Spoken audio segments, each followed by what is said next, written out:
Hello guys, good morning. কেমন আছো তোমরা সবাই? আশা করছি সবাই অনেক ভালো আছো।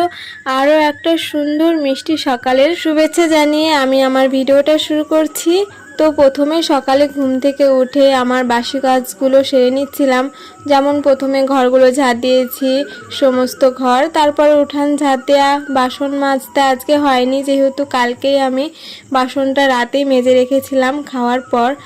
তো আমার উঠান ঝাড় দেওয়া কমপ্লিট হয়ে গেলে ঠাকুমাকে জল কোলগেট দিয়ে চলে এসেছি নিজেও ব্রাশ করতে। ব্রাশ করে মুখ ধুয়ে চলে এসেছি এই যে আবার গ্যাসের সামনে চা বানালাম আর একদিকে ডিম সেদ্ধ করলাম, যেহেতু আজকে ডিম রান্না করব।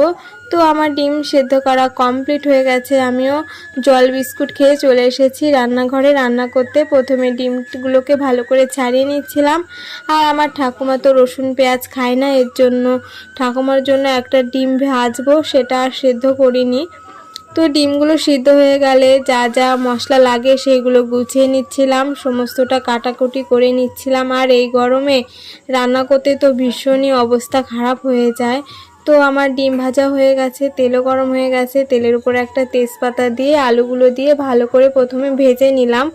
আলুটা ভালো করে ভাজা হয়ে গেলে এইদিকে আমার মশলাটাও বাটা হয়ে গেছে, মশলাটা দিয়ে ভালো করে কষিয়ে নিলাম।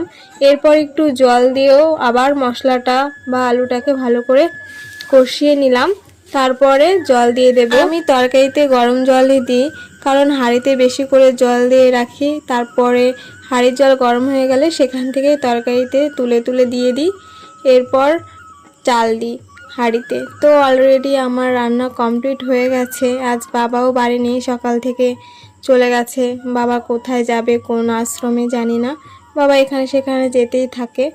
তারপর ডিমটা ভেজে নিলাম, এরপর ভেন্ডিটাও ভেজে নিচ্ছি। ভেন্ডি ভাজা কে কে ভালো খাও অবশ্যই কমেন্টে জানিও। আমি না ভেন্ডি ভাজা খুব ভালো খাই, মানে ভেন্ডি জিনিসটা আমার ভালোই লাগে খেতে। তো দেখো রান্না করতে করতে আমার হাল কি হয়েছে, গরমে পুরো হাঁপসে গেছি রান্না করতে করতে। এই গরমে যারা রান্না করো তারা তো জানোই। আর এই দেখো আমার অবস্থা, নাকের ওপর পুরো ঘাম চলে এসছে। বলছে এই তুই পড়ছেই না ঘামটা। ঘামের সাথে একটু মজা করে নিলাম। এরপর রান্না বান্না খাওয়া দাওয়া বাসন মাজার সমস্ত কমপ্লিট হয়ে গেলে এসেছি কিছুটা আম নিয়ে। আজকে একটু আম সত্য বানাবো। তো আমগুলো পুরো গুলিয়ে নিয়েছি, মনে হচ্ছে না এটা আম গুলেছি না তাল গুলেছি। যাই হোক, এখন বাজে 12টা আর এখন আমি রান্নাঘরে চলে এসেছি এই গরমের ভেতর আম জাল দেওয়ার জন্য। খেতে হলে তো একটু কষ্ট করতেই হবে।